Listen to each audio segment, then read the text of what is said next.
Good morning, everybody. It's great to be here. I'm very excited this morning to be telling you about some of the research that we've been undertaking, as well as some of the broader implications of AI on cybersecurity. So, as was mentioned, I am a senior researcher and team lead at UNU Macau, and the work that we do covers across the Asia Pacific region. So I've been working a lot in the areas of governance around AI, specifically from a global south perspective, and particularly around human rights defenders, women human rights defenders, and women civil society protection and empowerment in online spaces. So I wanted to start off with a slightly different way of talking about things and talking about this from a woman, peace, and security agenda point of view. So, of those of you who don't know, I hope you do. The Women, Peace and Security Agenda is an instrument that discusses, sorry, I need to go back, that talks about the importance and the unique gendered qualities of peace and conflict. And the Women, Peace and Security Agenda sets the framework for how we prevent and respond to conflict from a gendered point of view. So this is a figure from the WPS National Action Plan data visualization that talks about where the national action plans for women, peace and security agenda actually are at the moment. So we know that there is one here in the Republic of Korea. But there are also national action plans in many places. Some of those have now ceased, they haven't been renewed, and others are historical. Many of them are underway at the moment. So national action plans are a response to conflict predominantly. I want us to take a moment and think about it is now 25 years since the adoption of WPS. What has happened in those 25 years? Let's just take a moment. Maybe some of you can't remember because you were not born yet, or because you were very little. But for the rest of us, I think we can actually understand and imagine the complexity of the world as it has changed over that time, and the way that conflict is enacted has also changed. So we would hope that women, peace, and security also has a sense of cyber in it, right? Cyber security, but does it? No, it doesn't. So this is a map of the national action plans that include the word cyber at all. Okay, and this is not the national action plans that are focused on cybersecurity, or what I mean by that, are focused on protecting and empowering women and girls in online spaces. This is any that even have the terminology cyber. So we can see we're very far behind in this. And what UN Women has been attempting to do is to consolidate across the Women, Peace and Security agenda and the new and emerging threats and opportunities of online environments. And so we can see the pillars of the WPS, which are participation, protection, prevention and relief and recovery. Each one of these has an association to online spaces. So participation, we've talked about it a lot in terms of engaging women in AI and leadership and decision making at the tech level, at the governance level. Protection, safeguarding, and that is not just having tech companies or governments safeguarding people. It's also enabling digital literacies and protection in online spaces. The prevention, which I won't get into very much, and relief and recovery, which I think is probably the least engaged in these ones, because we know that there's a lot of threat happening, but how we actually respond to that is a totally different thing. So we're talking about crisis, but how can we also talk about resilience from a cyber point of view? So that's the framing of everything that I'm going to be talking about. It is a WPS framing. And I want to say that from our discussion yesterday, we actually already have governance instruments around the ethics of AI. And that doesn't necessarily mean that they are up to date, because it's moving very fast and we know that. But I did just want to point out the UNESCO Ethics of Artificial Intelligence and its association to the WPS, which is to say that gender is actually one of the 11 critical priority areas of that instrument. And I'm not saying that that is an accountability instrument or a regulatory instrument, but it is there and it can help guide us. And the principles of the UNESCO ethics of artificial intelligence talk about human rights and dignity. They talk about living in peaceful, interconnected societies, about diversity. So I think we have these things. We just need to do better connection to the ways they're actually used. So the next thing I wanted to talk about very briefly was this idea that AI, in which we've been talking about AI from many different points of view, but AI can be lots of things. We can actually have AI tools for peace. And if you haven't heard of this at the moment, cyber diplomacy is often powered by AI tools. We can have neutral AI, and a lot of AI that is actually in our lives is so-called neutral AI.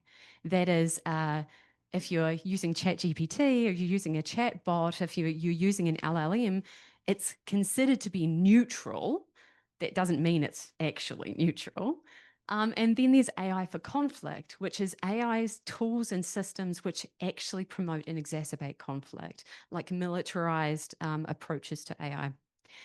And as we heard yesterday, each one of these, regardless of the intent of the AI, has the potential for disproportionately negative outcomes from a WPS point of view for women. That is discrimination, stereotyping, exclusion, and insecurity.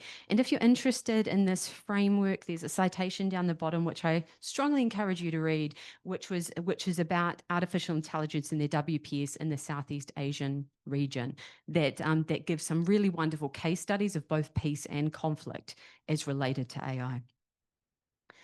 So I want to get those of you who were here yesterday heard me say I'm a psychologist.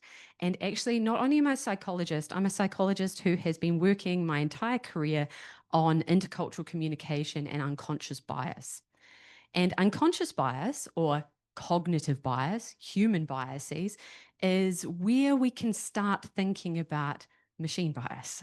So bias itself is the storage and processing of incomplete information and heuristics. Heuristics just basically means shortcuts in our thinking.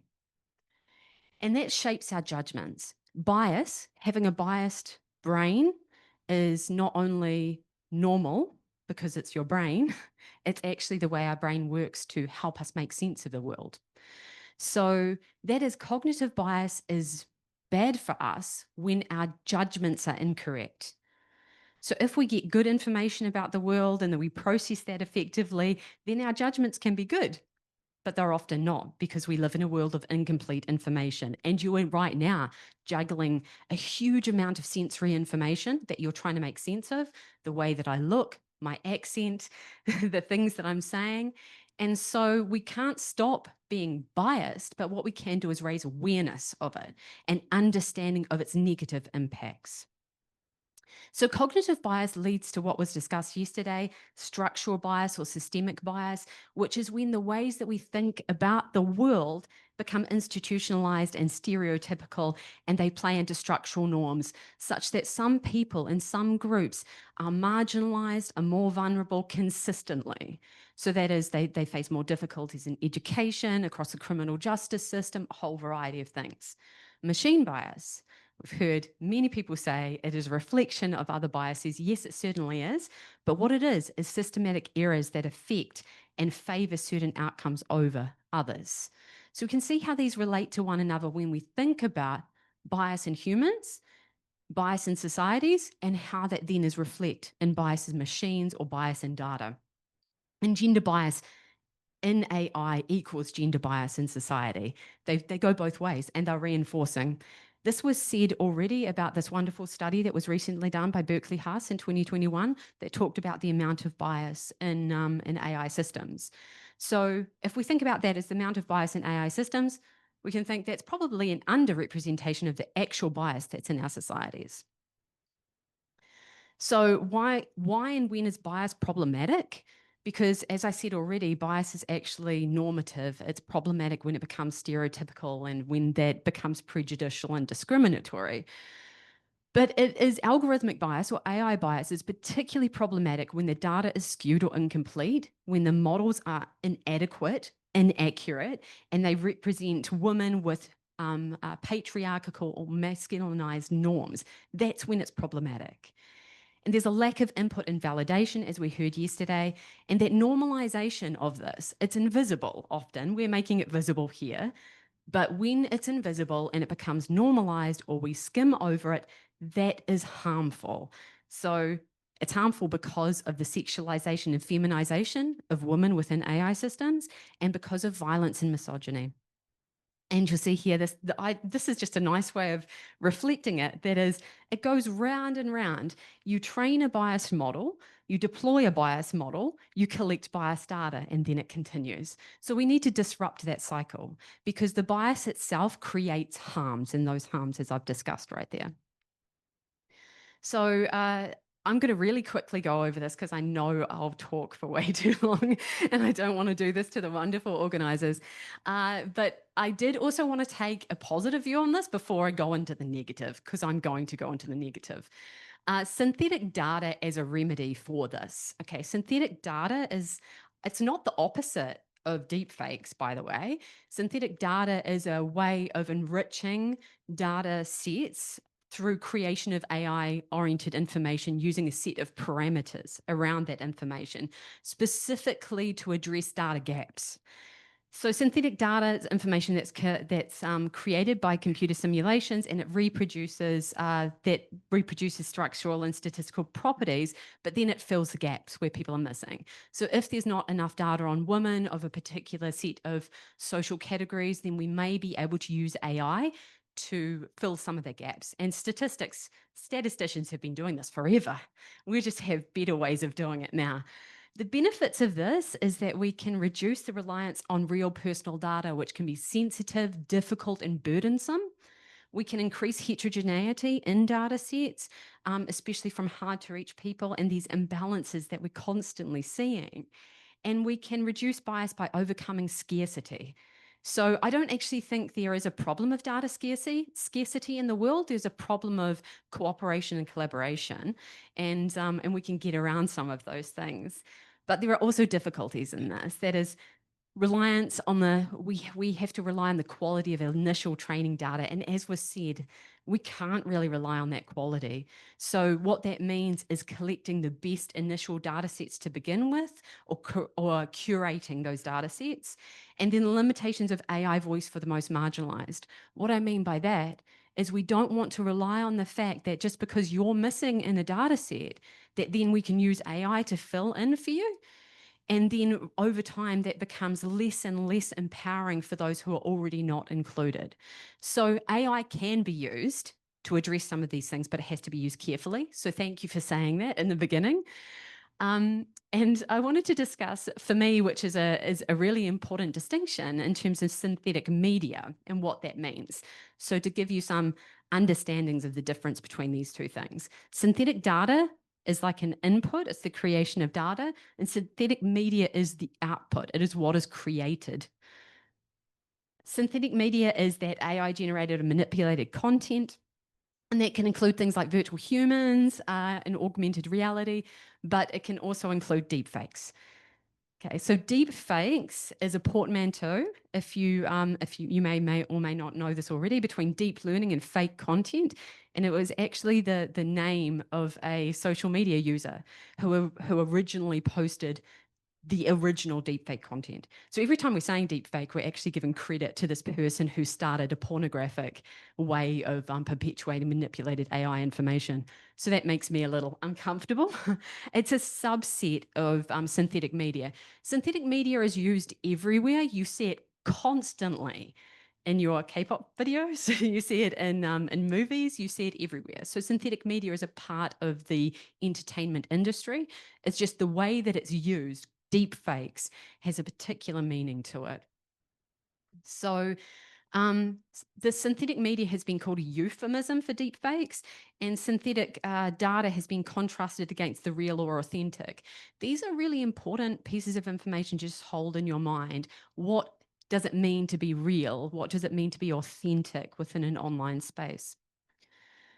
Okay, so some people didn't know what TFGBV is. I'm glad I have a definition here for you. This is actually contentious because there are many different definitions of TFGBV, and only recently has the UN come together with a collaborative definition. So there's actually quite a lot of research done showing that the association between the definition and actually working towards outcomes and reducing TFGBV has a huge barrier. So it's acts that are committed, aggravated, amplified online, and that they have these particular harms. There's a lot more interesting detail. If anybody's interested in this, I can give you more info. But there are some loose statistics around this, but I want to say that the statistics that we have on TFGBV are incomplete. That's often because of the way that we define it and not doing a good job of measurement. 58% of women have experienced online harm. That's a very that's a cautious statistic. But there has been research that was done that's found that 15% of women and 30% of gender diverse people report being targeted online, report that the harm that they experience has impacted their desire to live. So what that means is that it has particularly negative psychological harms. 60% of women were targeted by men, and that differs across the geographic regions. So in a recent, I say very recent, I'm doing this right now, systematic review of the literature in South Asia, we came across 248 different ways of identifying different types of TFGBV. 248. We synthesized them into 28 forms of TFGBV, and this is what it looks like here. This is across 74 published studies. So TFGBV, in our research, we identified as things like online harassment and threats targeted towards women or that were particularly gendered, and you can see some of them there.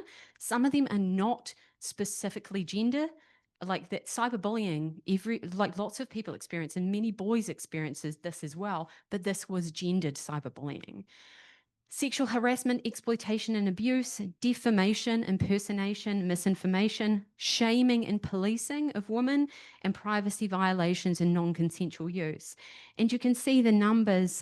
This is also the reason why we're doing this in South Asia is because these are very culturally oriented behaviors too. There are cultural norms associated with these. If you're interested in this, then keep in touch with me and I'll tell you more as we, the draft report is going in next week. So that's maybe why I look like I haven't slept in a while. But what's important to know here is that TFGBV can be very many things. It's differentiated from other types of cyber violence by the fact that it can be about feminism or that it's gendered or sexualized. This is the work that we did in Southeast Asia. I'm sorry that it's very difficult to read along the bottom here, but I did want to say what we looked at a variety of different online violence experiences and cyber threat experiences. So this is the percentage of the ones that were gendered which were experienced. So the most likely experience across the women's civil society and women human rights defenders in South Asia was receiving unwanted intimate advances online. And we also have things like bullying, having false information spread. And I wanted to highlight down here, which is the third one, 18% of and 16% had experienced deepfake images of them being shared and intimate images of them being shared. Okay, when you put this against all the other potential threats, it looks small. But can you imagine 18% of a group of women having experienced a deepfake? 16% of them having an intimate image of themselves being shared. This is actually this is large. And I mean, like, you can look at this. This is also terrible. This is awful that that 55% haven't received unwanted intimate advances. But this is also something that's quite normalized in an online experience for women and girls. So, go back.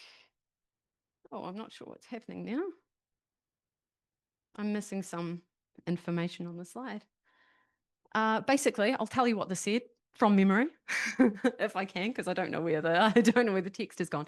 There's a really wonderful report that's by UNESCO called "Your Opinion Doesn't Matter Anyway," and it's about TFGBV in an era of generative AI.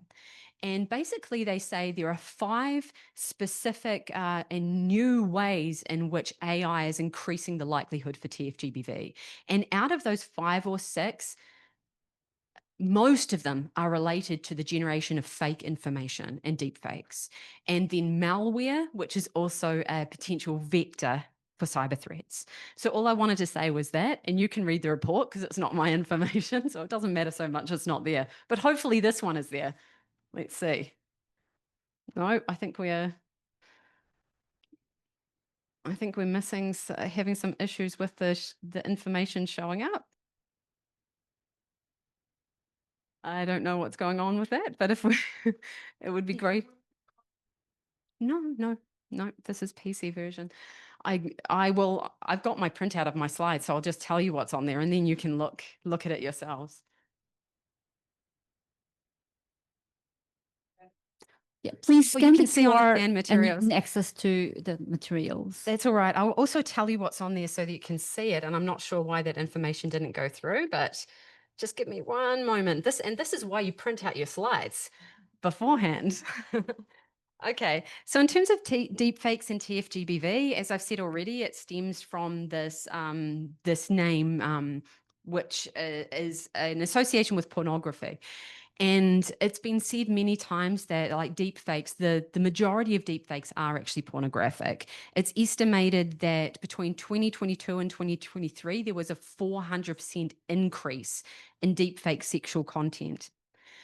The critical thing that's on the slide, which you can't see right now, is that deepfakes, even though they tend to be sexualized, and I said like 90% of them are sexualized, they're not necessarily used for sexual gratification. And this is really important because one of the things that we've found through discussions as well as the research has found is this concept of virtual domination or exerting power and privilege through the humiliation and the sexualization of women's bodies. So deep fakes, I would say, generally we find they are used to disempower, to compromise identity, to damage people's reputation, and to silence, intimidate, and humiliate. So I also want to say that misogyny is not built into deepfakes. And we can see that by the way that synthetic media is used. It's constructed. That is, people use the technology for this specific reason because it has the affordances to do so. Non-consensual sexual imagery of women by deepfakes is part of this broader trend that we'll call of hijacking women's bodies. And that trend has been going around for a long time. Anybody who's done communication studies and has looked at the commercialization of women's bodies through advertising knows that. And deepfakes are a part of a long line. Yeah, another slide, another empty slide. This is just to say that the impacts of deepfakes are incredibly devastating. I already talked about suicidal ideation, but PTSD, mental health issues like helplessness and hopelessness, but also social disruption. It impacts your family, it impacts your friends, it impacts your reputation. But one of the things we find that's particularly important is the undermining of democracy and the erosion of trust. So silencing of civic space, they're really difficult to regulate. And I'm excited to hear the next set of presentations to see if there's anything that's been done and what has been done in Korea. It's the reason why they're difficult to regulate is because they're related to a whole variety of different things in digital securities like data protection and privacy, false advertising, copyright, identity theft, and non-consensual use of content. So it's not just one thing. Defamation is another part of that. Some countries are imposing regulations, and we've heard about the EU AI Act, and there are regulations against that. There are also regulations in Chinese law against the disclosure of AI-generated information. And Denmark is now copywriting you can copyright your identity, which means that if people use your image, then that can be, there can be legislations against it. But there are really few regulations about removing of this information in online spaces. So that is to say, maybe you could criminalize people, but even that is particularly difficult. Oh, here we go. Look, it's on there now. I just finished.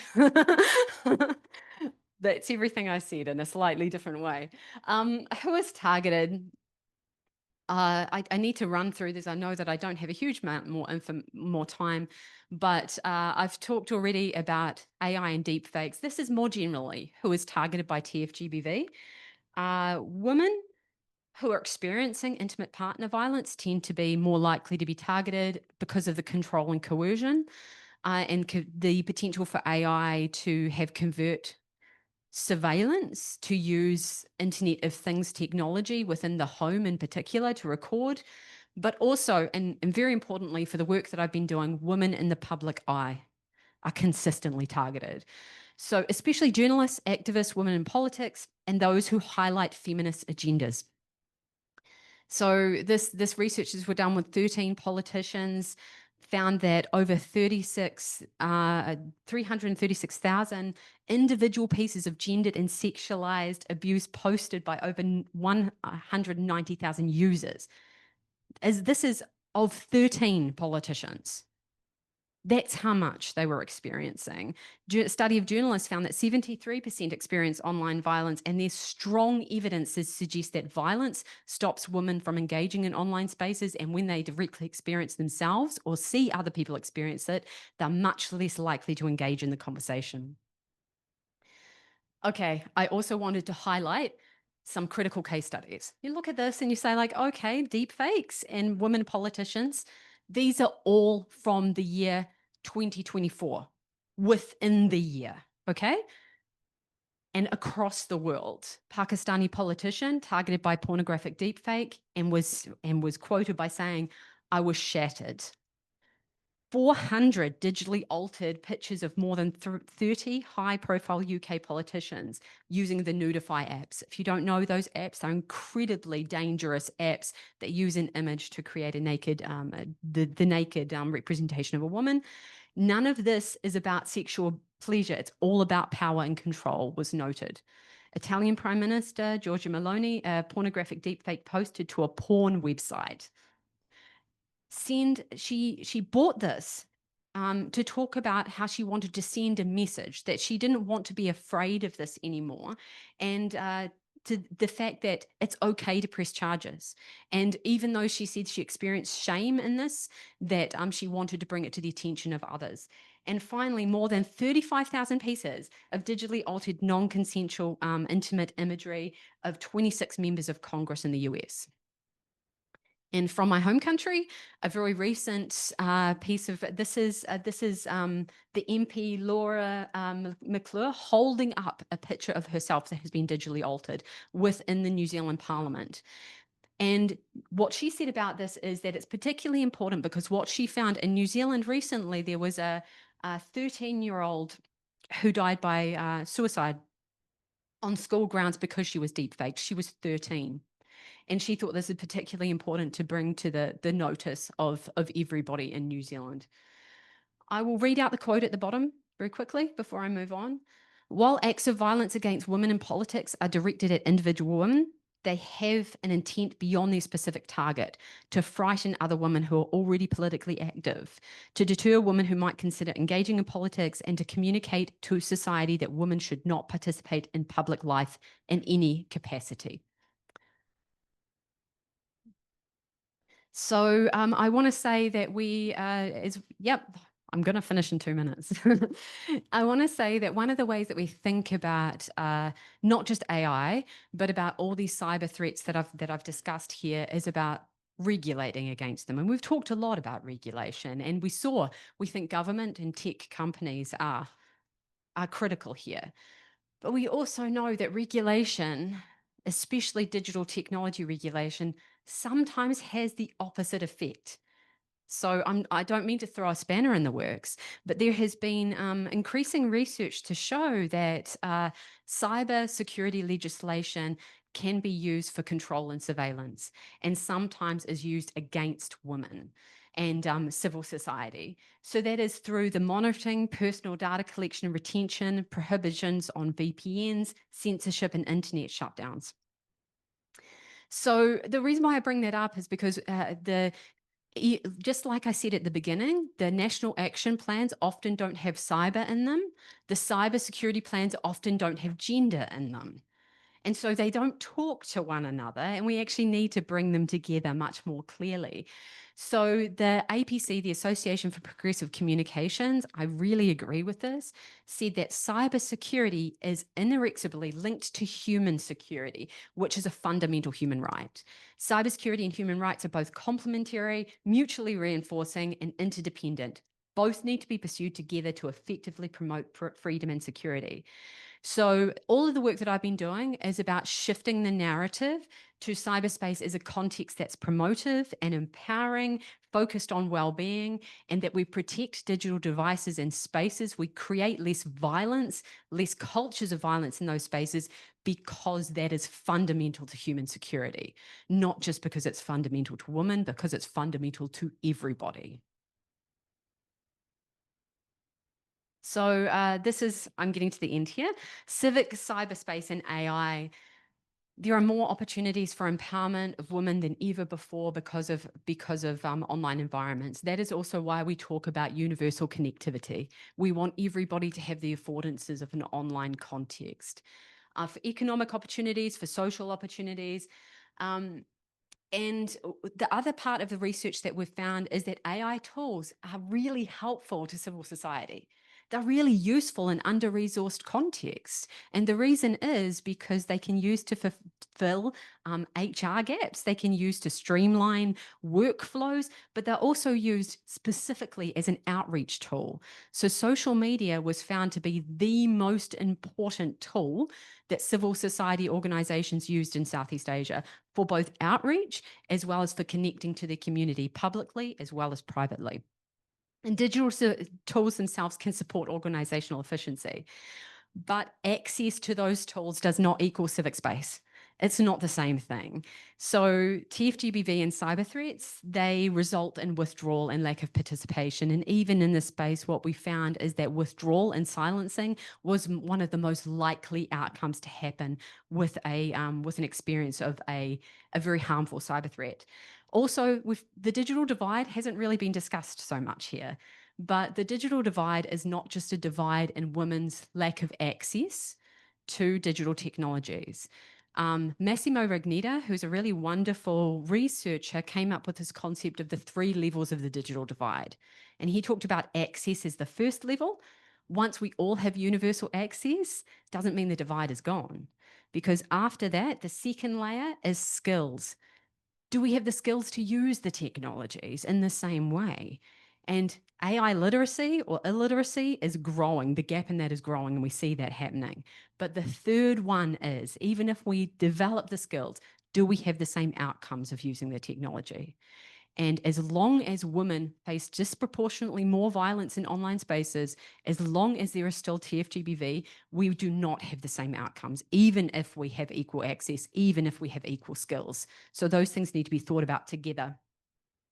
And I do want to say, even though it's the last thing down here, lots of other people will be talking about this, I hope, that AI can also be used as a way of detecting and minimizing exposure to harmful synthetic media and other types of cyber threats. So as cyber threats increase because of AI, responses to them can also AI can be used in those responses.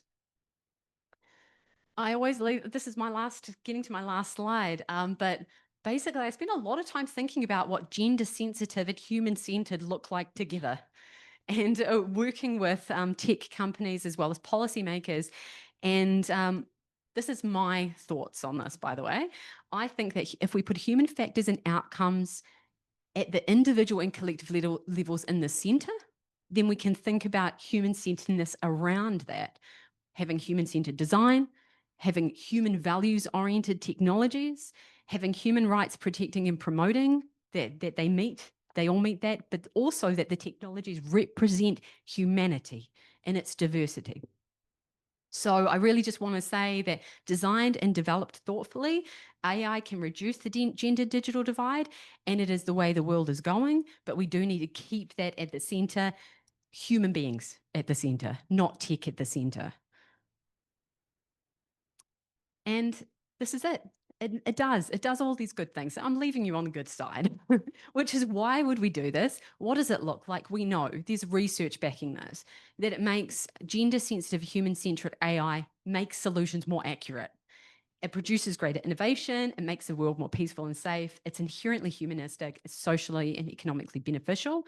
And I do want to say, it was said yesterday that if AI doesn't work for one group or one huge subsection of humanity, it doesn't work for anybody. And I really liked that. So I'm taking that away with me. I also wanted to say, this is a plug for the work that we did. There is freely available training materials on both AI and WPS, as well as cybersecurity from a gendered, human-centered perspective. And this training material, those are the research reports, but there's e-learning as well as materials that people can modify and take back into their communities.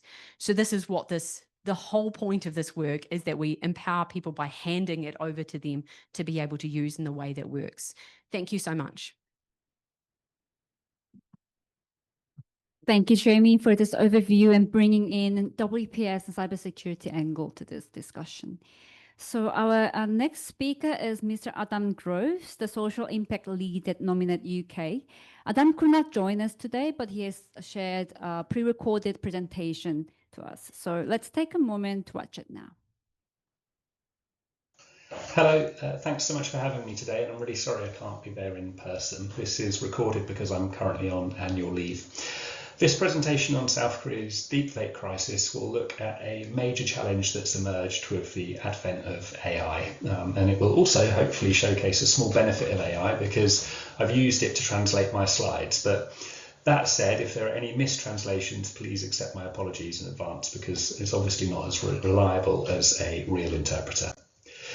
Very briefly, before I begin, I should say that I work for a UK-based company called Nominate, and we are the guardians of the .uk domain name registry. We're a public benefit company committed to being a force for good and to an internet that is safe and free and open. And what this means in practice is that, as well as working hard to make sure that .uk domains are free from harm, we also fund projects that protect UK citizens from online criminal abuse. It's this work that drove my interest in the challenge of AI-generated child sexual abuse and that prompted me to apply for a Churchill Fellowship. And these are fellowships that enable UK citizens to travel abroad for up to 2 months to learn from experts in other countries. Now, I used my fellowship to spend a month in Korea and Japan, and in Korea I was focused on learning from the deepfake crisis. Now, the reason I only travelled for 1 month rather than the 2 that the Churchill Fellowship allows is because I have 2 young boys, and I thought that my wife would quite justifiably divorce me if I left her alone with them for 2 months. But I obviously missed my children a lot when I was in Korea, and I'd call them in the evenings on WhatsApp and I'd tease them by saying, well, it's the evening where I am and you're still having breakfast in the morning, so I must be calling you from the future. And my older son, Ted, who's 7, he would get very animated at this. And he'd say, Dad, stop being so silly. A different time zone isn't the same thing as being in the future. And of course he's right. But a question I want you to hold on to in your minds for the next 20 minutes is, what if, in a different sense, I was also right? And what if Korea's deepfake crisis is in some sense what the future holds for other countries? A lesson that needs to be shared and heeded.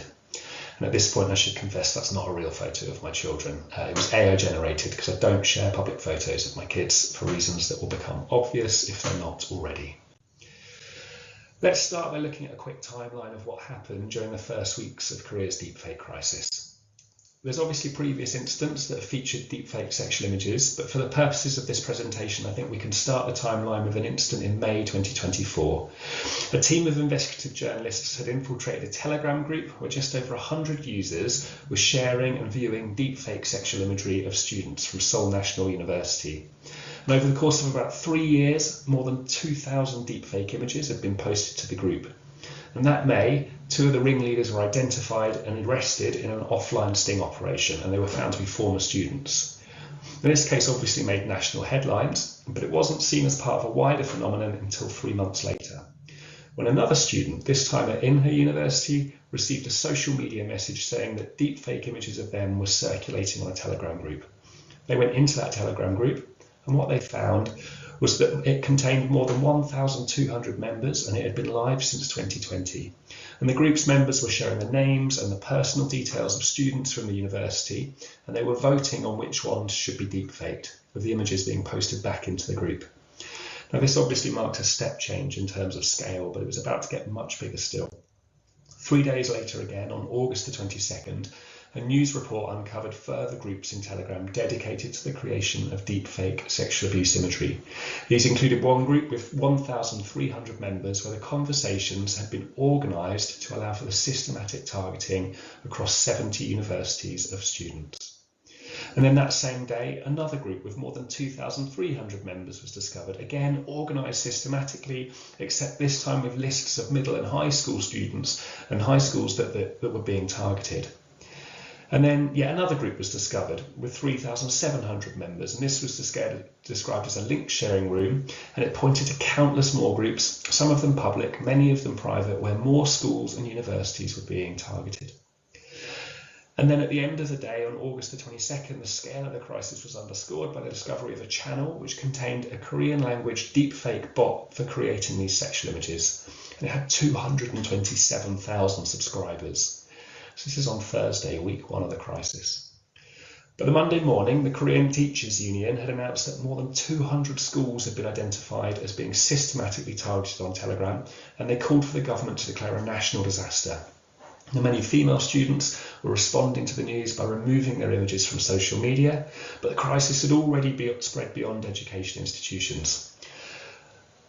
A group with 850 users was identified targeting female soldiers with photos that were being taken from the army's intranet.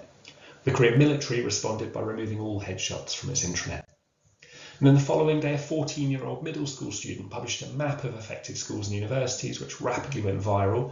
And by the end of that week, more than 500 schools and universities were identified as having been specifically and systematically targeted.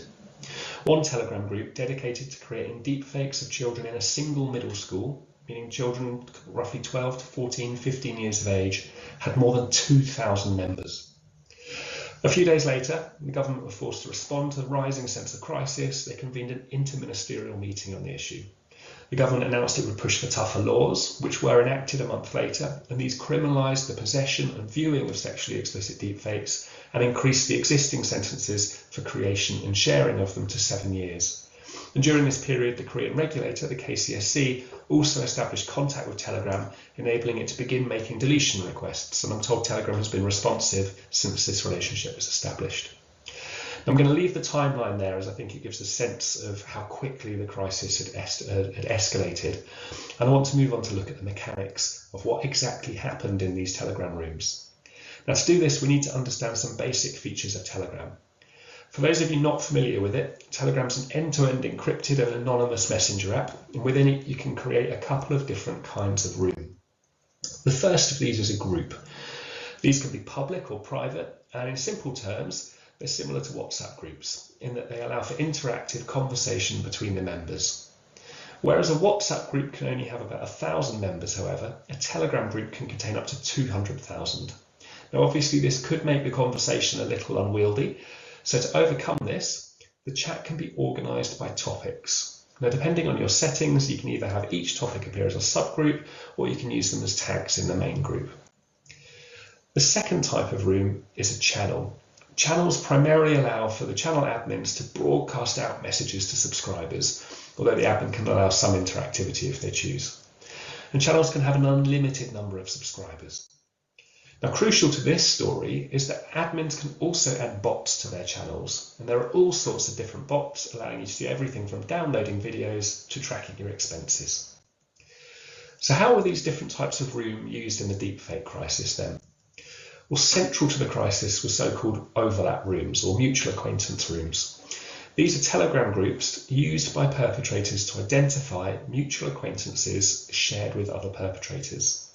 And I've mentioned a few times that the schools and universities were systematically targeted, and that's because they used Telegram's topics feature so that they could be organised, for example, with a list of local schools or universities. Perpetrators could then quickly find peers who knew and wanted to target people that they were both acquainted with. So here you can see two screenshots from an overlap room. The first is a list of topics, each of which is a middle or high school in the city of Daegu. And you can see that some of them are also dedicated to particular school years. The second is from the chat itself, where users are posting into a group, highlighting the schools that they want to target and allowing them to connect with other users who are interested in targeting the same schools. Once 2 or more users have identified mutual acquaintances that they wanted to target, they'd set up a new group. And these were called humiliation rooms. Now, within these rooms, perpetrators would gather photos and personal information about the people that they intended to target. So, for example, in the first screen grab, the first message contains an intended victim's name, their birth date, their school, their home address, and their Instagram account. And the last message is a link to an Excel spreadsheet where they're maintaining a list of the mutual acquaintances they've identified. In the second screen grab, you can see someone has shared a photo of an intended victim along with more personal details, including the names of their parents and their older sister. And the reply to that message simply says, "We've got all the information in this room." Once they had sufficient photos, the perpetrators would use these to create deepfake images. One way they do this is via channels containing deepfake bots. Now, as I said earlier, the largest such channel with a Korean language bot had over 200,000 subscribers.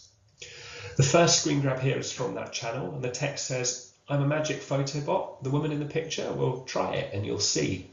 Let's start sending pictures of girls you like right now." And the buttons read VIP purchase, invite your friend and get credit, get a gift every day, and process my photos and breast size. Now, this bot enabled the creation of 2 deepfake images for free before users needed to acquire diamonds for a small amount of money or by inviting their friends to the channel, and each diamond brought 1 image.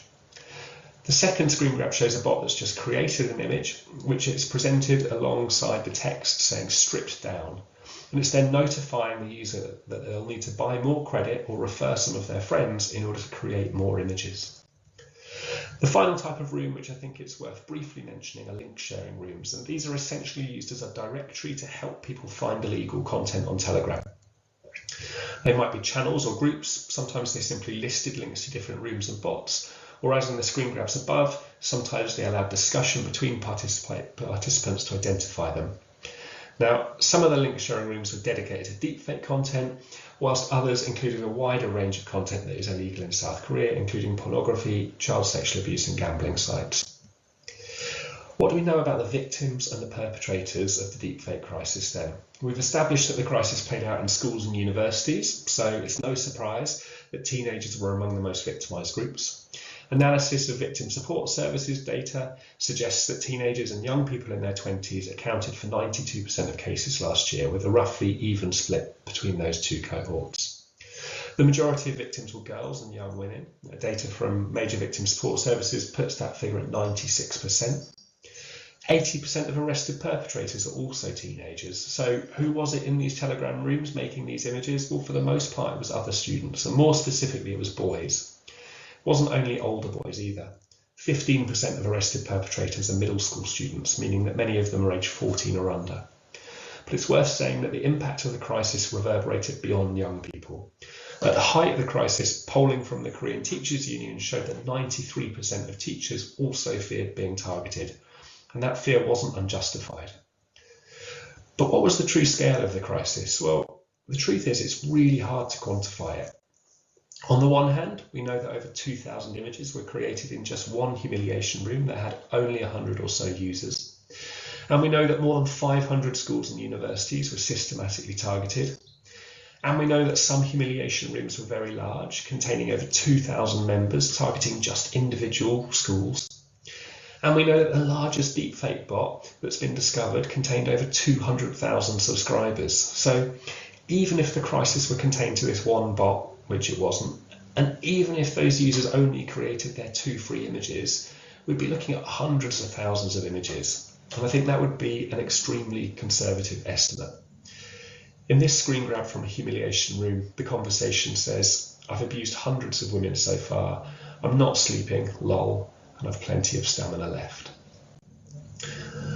Nonetheless, the reality is we just don't know the scale. As this interviewee explained, many groups are private, or if they go private during the day when law enforcement are more active, and then they go public at night. And even when they're public, groups are continuously renamed and switched between platforms, making monitoring challenging. Since Telegram began cooperating with the KCSC, many groups have migrated to other encrypted messaging apps such as Signal, SimpleX Chat, and Viber. What we do know, unfortunately, is that the problem hasn't gone away. The same journalists who uncovered that first case at Seoul National University are still investigating these rooms, and they report that from November to the end of December, i.e. when awareness of the crisis was still high, the admins limited the number of participants to less than 50 and operated strictly on a small scale. And then starting in January of this year, they promoted the chat rooms through social networks and increased the number of participants, which quickly grew to over 100. And around February the 5th, they converted the chat room to a completely public forum. It seems that the system of crime has been restored in just 4 months. So you can see these chat rooms are still active. I want to wrap up with some observations, and to be clear, I'm really open to being challenged on any of these, so please drop me an email if you disagree, because I appreciate that many of you are closer to this crisis than me. But that said, the first thing that struck me was the extent to which this crisis combined systemised perpetration at scale. So in the words of the Teachers Union, it was a national disaster, and also hyper-localised targeted abuse of mutual acquaintances within specific areas and institutions. This crisis was simultaneously national and local. Now, in explaining what happened, many of the people I spoke to would refer back to a previous crisis that Korea experienced in 2020, known as the Nth Room case. And as many of you will know, in that case it was revealed that a number of Telegram groups were being used to blackmail and sexually exploit girls and women to undertake unimaginably degrading acts at the behest of large numbers of men who were in these groups. Now, these interviewees cited this precedent for organised collective abuse of women on Telegram in Korea. And yet many other interviewees would tell a story that's probably much more familiar to anyone here who works in schools. So rather than talking about the worst of the worst organised sexual violence, they said that actually many of the perpetrators were essentially normal boys, lacking adequate sex education. And I found these conflicting stories really confusing, and it took me longer than it probably should have done to realise that actually it was both, and that one of the disturbing features of this crisis is the extent to which it appears normal boys merged seamlessly into organised structures of violence. Now, in terms of the technology, I think the most obvious enabling factor is that you have a mainstream messenger app that is anonymous and end-to-end encrypted, which allows for a community of violent perpetrators to use it with relatively little fear of getting caught, and for this community to coexist and merge with other users. But beyond that, I think there are a number of interesting drivers for this dynamic. First off, there was very little friction to boys discovering and joining these groups. I heard it only took a few minutes to find a link on Twitter. It's not illegal to advertise the deepfake websites or bots, so they can be easily found. And I've been into these rooms and I tried the deepfake bot, and it took 20 seconds to create an image that was indistinguishable from a real image. But more than this, I was struck that the incentive structures in the chat rooms were essentially gamified. Invite a friend and get rewarded with in-app currency. Share photos of your friends or teachers and get leveled up into more exclusive and violent rooms. These are dynamics that are familiar and rewarding to children whose experience of play is increasingly commercialized, gamified, and social. The screen grab of one of the deepfake bots here illustrates this with a share icon and associated incentive. Invite your friends and earn 0.3 credits. This was abuse as a form of entertainment. But it wasn't only the mechanics and incentive structures in the rooms that were social. The objective of the abuse, to humiliate, meant that scale was an end in itself. So the purpose was to humiliate girls and women, and for these boys, that humiliation was a social exercise. And I think this was captured by one of my interviewees who said, with other digital sex crimes, the motivation for the abuse is sexual, and the focus of the abuse is distribution and sharing of the images. In the deepfake crisis, the motivation for the abuse is humiliation, and the focus is on co-opting other perpetrators to join you in that act. So we have a crisis where the motivation isn't primarily sexual gratification, it's humiliation, perhaps closer to bullying in the eyes of the perpetrators. There's a sense that everyone is doing it, and more than that, everyone is doing it together. This was a social exercise. People's photos and personal information are easy to access, and once someone is set on using them to create deepfakes, it's nearly impossible to prevent it, given the accessibility of the necessary apps. So at every stage then, it feels like the barriers that our child protection and education systems might traditionally have raised to prevent such abuse, they've been lowered and virtually erased in some cases. And that's the context for a teacher telling me it used to be problem students who did this sort of thing, and now it feels like it's everyone. Now, in this context, strong digital ethics and comprehensive sex education becomes ever more important. Ultimately, there are not technical solutions to this problem, and because of the challenges associated with identifying perpetrators and victims, the legal solutions are probably limited as well. This is very clearly a social problem, and it demands social interventions, including with children, with normal boys in elementary and middle schools before they find themselves at risk of offending. Korea is a really inspiring country to be in. The work ethic and commitment to achieving societal goals is extraordinary. But there is a flip side to this, which is that if something hasn't been prioritised, the extent to which it's deprioritised is also striking. Now, for other countries, I think there's a really clear lesson from the deepfake crisis, which is that comprehensive sex education and digital ethics need to be a core concern for educators. Because if they're not, the result is a community level trauma, which I think individual victim support services aren't really designed to respond to. And when I spoke to these services, they told me that uptake of emotional support and counselling by individuals was relatively limited, with most victims simply concerned that their images were removed. But at the level of the school community, teachers were clear it had a really significant impact. Education should be student-centred, but the deepfake crisis had a devastating impact on trust and relationships because it was being done by people you knew in your school, in your class, but you didn't know who. It challenged how education happened. And you can get a sense of how it impacted school cultures. For example, through this text, which was written on every page of a Korean elementary school yearbook published last year. And it simply says, deepfake crimes will be severely punished. Now, what a profoundly bleak memento from what should be the most carefree and innocent years of one's childhood. I think finally, it's just worth saying that the warning signs for this crisis were there, but they were drowned out by more immediate priorities. Deepfake imagery had been a feature in previous online scandals, but because it wasn't the most significant aspect, it had received less attention. Similarly, it was widely known that Korean celebrities were being targeted by deepfake imagery. A 2023 research report by the company Security Hero found that South Korean singers and actresses constitute 53% of the individuals featured in deepfake pornography and are the most commonly targeted group. And yet, as one of my interviewees told me, as a society, we knew celebrities were being targeted, but we thought they were somehow different. We somehow didn't see that it would happen to regular people. And I think that's the point I want to conclude on. It is vital that we look at the data in front of us, at the patterns in front of us, and that we recognise what's happening and that we learn from it. Thank you for your time.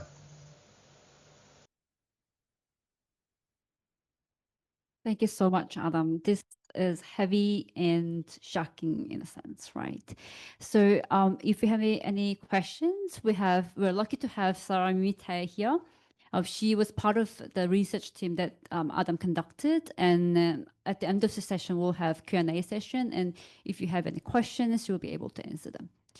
Okay, so the next speaker, we have Ms. Caroline Hayes, Senior Strategic Initiative Officer at Equimundo, a Center for Masculinities and Social Justice.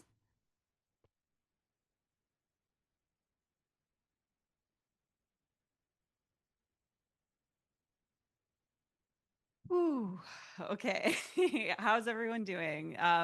For me, that was really a lot, and that really weighed heavy on my heart.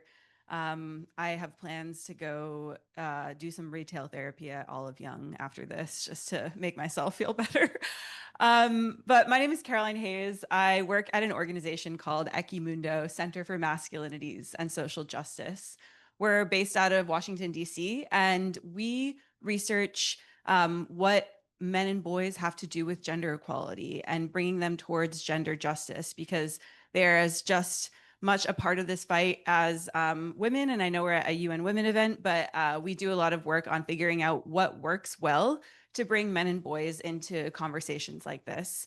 So I'm really pleased today to be talking a little bit about our research around how we measure masculinities and what it has to do with advancements in AI and artificial intelligence. And so today, as I mentioned, going to be talking about a little bit about our research methodology. We'll be diving into elements of algorithms, specifically on social media, and how that has to do with changing norms of masculinity and how men and boys are being socialized, specifically in digital worlds, around ideologies around gender. Then I'm going to be talking about specifically AI companions when it comes to emerging trends in AI. I saw that several of my co-panelists were talking about deepfakes, and while super important, I think emerging trends around AI companionship is really important for us to start keeping our finger on the pulse of. And then lastly, I'm just going to leave us with a few different ideas about how we move forward from these many issues that we clearly have seen in the first two presentations. And so how do we do this? We at Equimundo have this concept called the man box, and we developed this research framework several years ago in order to understand the ways that men are socialized into gendered beings. And we use the metaphor of a fish in water sometimes to talk about this. A fish swimming in water oftentimes doesn't think about the fact that it's swimming in water. It's just its reality. Much like the way that men and boys often are swimming in the world of a gendered lived reality, but don't often have to confront their ideas about how they've been socialized through gendered norms. And so at Equimundo, we developed this framework, this research framework called the Man Box, in order to describe the ways that there are often certain restrictive norms about what it means to be a man that we get through messages from the media, messages from our parents, messages from schools and institutions around how men and boys are expected to behave.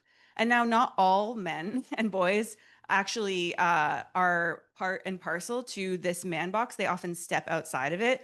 But there are often a lot of ways that society polices men into being in the man box, if you will. And so we have a set of 17 attitude items that we organize into 7 different pillars. The first one is self-sufficiency. So we ask questions like whether men's agreement with the statements around, I have to do everything by myself in order to get success, and I can't ask for help when I'm trying to achieve something. Acting tough. So a man should use violence in order to get what he wants. Physical attractiveness. This is asking questions around how men are expected to look, around their body type, their height, etc. Rigid masculine gender roles. We ask questions around whether men should take certain positions in society, like the breadwinner, etc. Heterosexuality and homophobia. We ask questions around the idea that a gay guy is not a real man. Hypersexuality. I have to be sexually active in order to be considered a real man. And lastly, aggression and control. So ideas around controlling women, financial processes, and the like. And so I will say that these are more extreme restrictive norms, but we measure using quintiles across the statistical spectrum of how much men consider themselves inside the man box, so that stuck in the man box at the top left, versus outside the man box, versus how much they reject a lot of these norms. And with that has really serious and significant implications for the conditions by which violence is normalized and oftentimes expected or considered natural. And what we do with this research framework is we measure across these 5 different quintiles in this research framework. We ask questions about perpetration of sexual harassment, for example. And so men who are in the most equitable, or that top right, the 5, have the lowest levels of perpetration of sexual harassment, versus men who are most in the man box, or in that 1 quintile. You can see the high levels of reported perpetration of sexual harassment. So these norms and these expectations around being a man have very serious implications for the idea of prevention of sexual harassment and tech-facilitated gender-based violence, which means it's very important for us not to just measure the outcomes and the prevalence of tech-facilitated gender-based violence, but also the norms and attitudes by which it's considered inevitable or natural in a lot of cases. And now something that we found is very effective actually in bringing men and boys into these conversations is looking at the impact on men themselves, not just women and not just gender diverse individuals. So when we ask questions around depressive symptoms and suicidal ideations, you can see here, and I pointed to the stats in the US, men who are in that upper element of being in the man box, 40% of them reported that they had thoughts of suicide in the past 2 weeks, versus men who were outside the man box or with the most equitable attitudes, only 17% said that they had thoughts of suicide in the past few weeks. And so these are, of course, correlations, but you can see the ways that these norms that restrict people in behaving or acting a certain way, especially when it comes to asking for help, these have serious implications on men's own health and well-being in the long term. And we actually track these attitudes over time. So that first, the past two slides that I just showed were from 2017. We've asked a lot of these attitude items over time from 2023 to 2025. And so, for example, from our latest State of American Men 2025, we asked some of these questions. If a guy has a girlfriend or a wife, he deserves to know where she is all the time. In 2017, it was at 46%, and it's been increasing to 55%. A gay guy is not a real man, 29% in 2017. And in 2025, it's at 38%.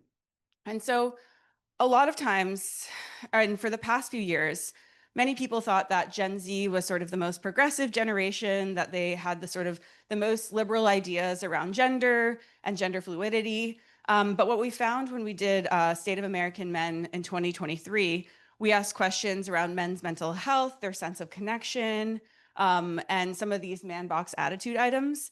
And we found that the youngest generation of men that we had surveyed in a nationally representative survey in the US was that the youngest generation, 18 to 23-year-olds, had the highest levels of depressive symptoms, suicidal ideation, and the highest levels of agreement with things like feminism has made the US worse off. And also 65% of men that we surveyed said that no one really knows them well.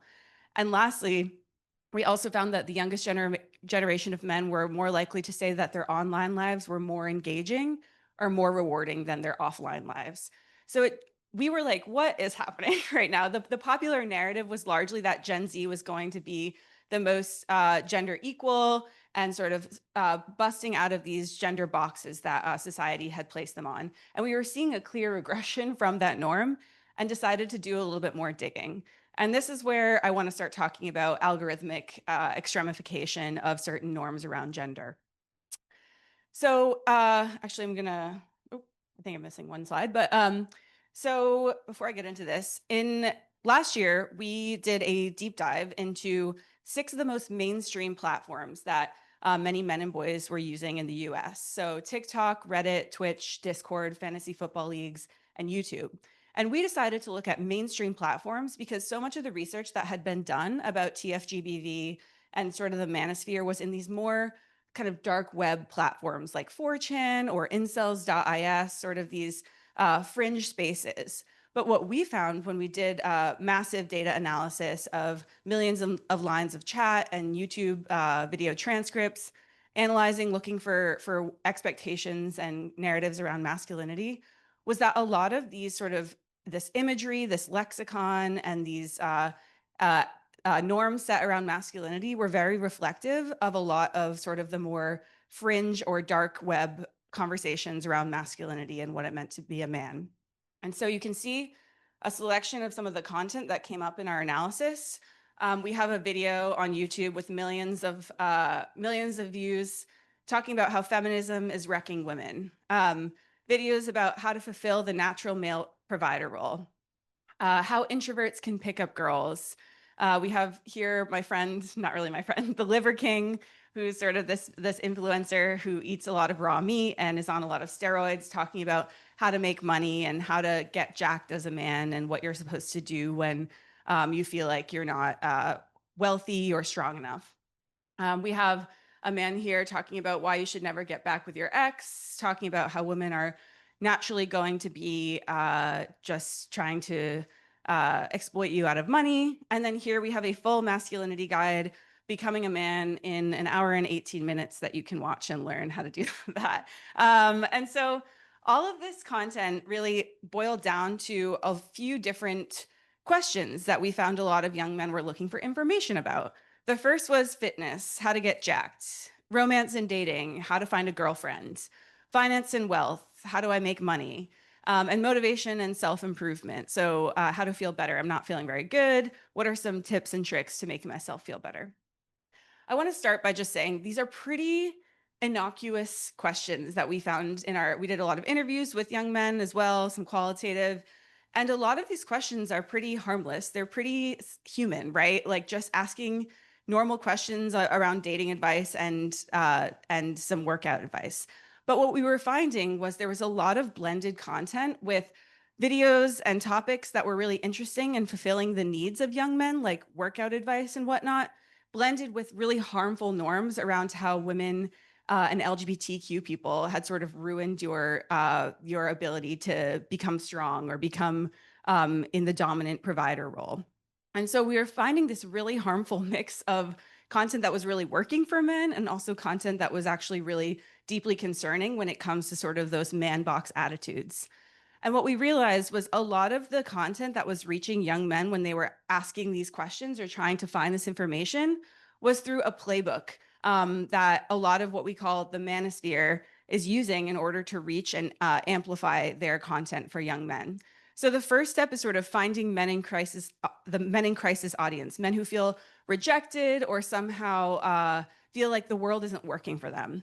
And then there's just sort of this process of building a community or a sense of community identity around this victim narrative that contemporary society has left men aside, and we are building a community in order to bring you in, and we see you and we validate your shame and frustration. And now we have a space for you to belong.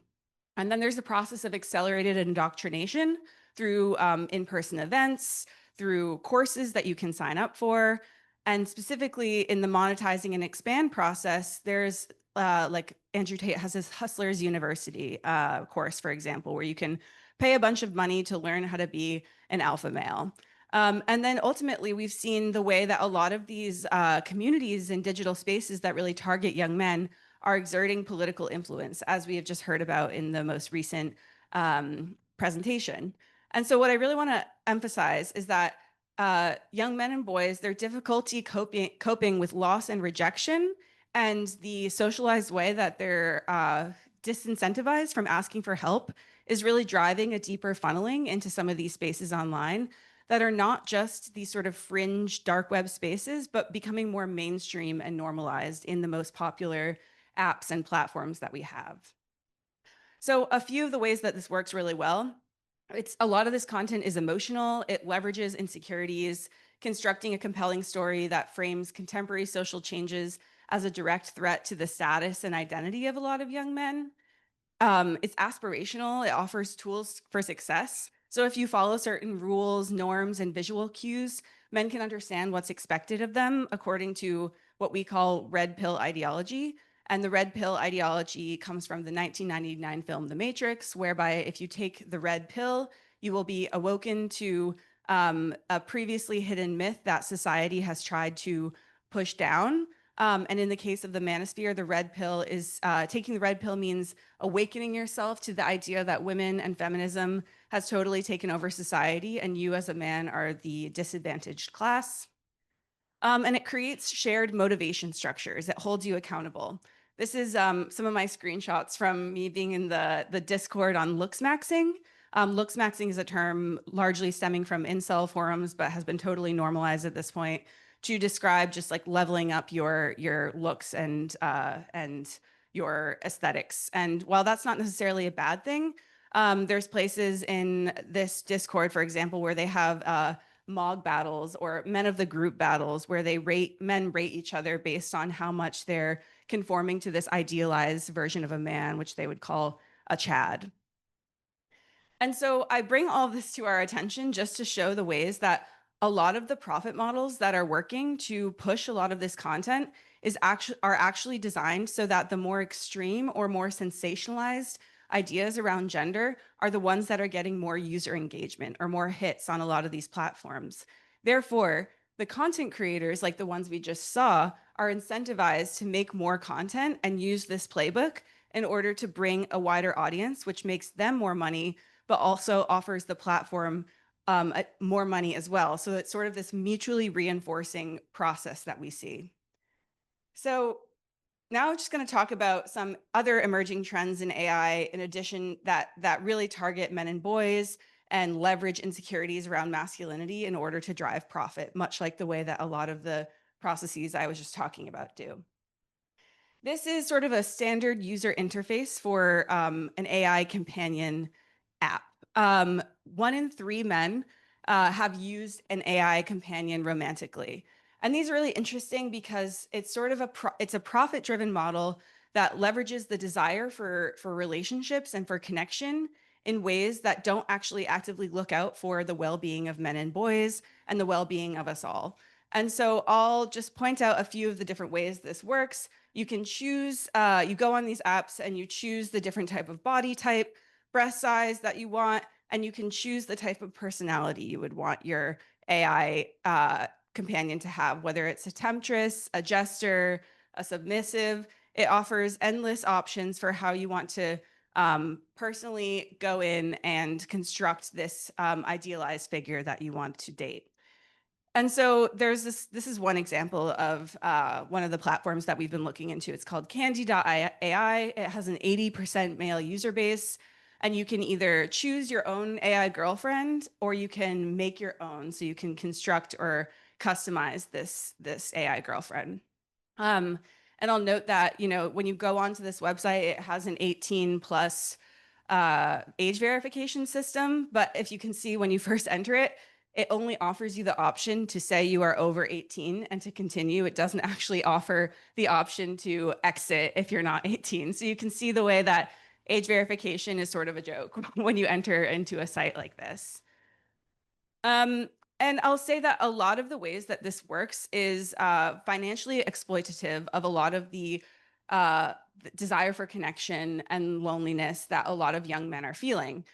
So when you enter in Candy AI, you start with tokens of 100 tokens. And the more that you chat with this AI companion, if you want an AI image generation, that's going to take some of the tokens away. If you want to customize the features, that's also going to take tokens. And so there's this sort of, I loved what Adam was saying before, this gamified experience, this rewards-based experience by which you have sort of an amount of tokens and an option to sort of get to know or have a more intimate relationship with this AI. And then you're sort of incentivized through so many different ways to actually put more money in and have this sort of tiered experience with this AI companion. And so it's important to notice that a lot of these companions are really existing across different platforms. They'll market themselves on Instagram. This is one where it has 193,000 followers the last time I was looking at it, but it actually says that it's an AI generated companion. So it's not trying to hide the fact that they're AI generated companions, but it's actually trying to develop this idea that there's a new type of relationship happening. And then through the link tree on some of these pages, it will bring you to another, like an OnlyFans or another type of a platform where you can choose a tiered version of the membership, from friends to friends with benefits, so lovers. And this is just becoming totally normalized in most cultures, and it's existing across not just the global north, but definitely exploding into the global south. We're also seeing the emergence of AI therapists. There's platforms like Wysa, Wobot, and Youper, which are totally redefining and totally changing the way that mental health and health institutions are able to respond to the growing need of lots of crises in loneliness and in depressive symptoms. And we can get into the debate around the efficacy of some of the AI chatbots when it comes to mental health, but there are platforms like this one below. I think the platform is called Freudy, and you can see the very sexualized version of what these AI therapists look like. And so it really blurs the lines between an AI that's supposed to be emotionally supportive and helpful versus the expectation that those emotionally supportive and helpful AIs are going to necessarily be associated with a hypersexualized woman. And that can become really confusing and hard for a young man who's just trying to make himself have the emotional literacy tools to be able to get through the problems that he's having. And in the case of the US, where I come from, where a lot of the health sector and health systems are totally hollowed out and don't actually offer a lot of on-ramps to supporting young people who might not have insurance or might not know how to go through traditional health systems or clinical means to get the support they need. This becomes a very easy on-ramp to being able to try and solve many young men's problems. And so just to give a little bit of an overview of kind of how all of this has to do with masculinity, how it has to do with the rise in TFGBV, we're seeing a lot of rewards that some of these AI companions can give, which is support and validation. It can, in some cases, de-risk the idea of rejection. A lot of what we've seen as on-ramps into sort of manosphere spaces has been men in crisis or men feeling rejected. And when there is an AI support to sort of try and test out feelings or issues when it relates to rejection, this can maybe in sometimes be easier than actually trying to work through that in a human relationship. Not always, but it could. It offers a sense of control and identity alignment for many young men that we speak to. And it can offer a practice space for if you're not sure about how to ask a girl out or how to have a hard conversation, you can start to practice with some of these AI chatbots in order to figure out what might work for you. But that comes with a lot of risks. So we're seeing a decline globally in face-to-face relationships and the growth that happens when you have that. With the AI companions, we're seeing a lot of issues around not understanding how to directly work through conflict, how to work through repair, how to set proper boundaries, because these chatbots are totally available to you, are designed to be sycophantic or submissive. And it really confuses the boundaries by which you're able to understand true human intimacy and really understand how to actually engage with another human being that offers a sense of friction or tension, which is natural, but knowing how to work through that is really difficult once you're sort of enmeshed in a lot of these AI companion forums. And so some of the underlying dynamics behind all of this, we're seeing that profit is really being driven in a lot of these apps by loneliness and a lot of male isolation. We're seeing how tech can reinforce avoidance of real intimacy through some of these apps. And we're seeing the ways that AI companionship is mimicking relationships, but often removes a lot of the mutuality behind them and the challenges that come with it that foster a lot of growth and challenging of harmful gender stereotypes and norms. And so what can we do about it? A little bit of ideas for moving forward. There's a lot of room for education. We see the importance of prevention work. We've done it for 20 years as absolutely essential in terms of changing the tide of what creates protective factors against TFGBV. We are here to talk about digital safety, many of us, in terms of what actually works with safety by design principles that not only protect women and the most marginalized folks online, but also protect young men and boys to becoming prey by a lot of these companies and these platforms that are actually weaponizing and using gendered socialized expectations to make more profit for themselves. And we're seeing a lot of movement around AI ethics about how to create ethical technology and feminist technology in a lot of cases that's able to solve a lot of the problems that we've been talking about, but by doing so in a way that has the adequate safety precautions taken into account. And here are some ideas for emerging work that we have going on at Equimundo. I'm leading an initiative called the Link Up Lab, which is trying to meet young men and boys where they're at and some of the platforms that they love, and trying to design healthy, caring digital communities by working with digital community creators like moderators, streamers, who are already doing incredible work on healthy masculinity in some of these spaces. We just launched a game on Roblox called Unlock You. It's a 2-player OB, and it teaches you the norms around masculinity of the man box framework, and each step in the obstacle course is a challenge to how to break out of those norms. You can play it, it's really fun. Happy to share that link with you all. And the last one is an AI chatbot that we have built and developed ourselves. This is my own screenshot of texting on WhatsApp with Ally or Ally through WhatsApp, because it's one of the most used platforms that we have seen across all of our work areas in the global north and south. And we've basically put all of our research and curriculum into this chatbot backend to take you through a process of understanding and learning modules around healthy masculinity and gender norms. So it's still in beta mode, but excited to launch it pretty soon and running it through a lot of tests to figure out what if Ally or Ally is actually useful and practical. So with that, thank you so much, and excited to chat with folks today and learn more about everyone else's work.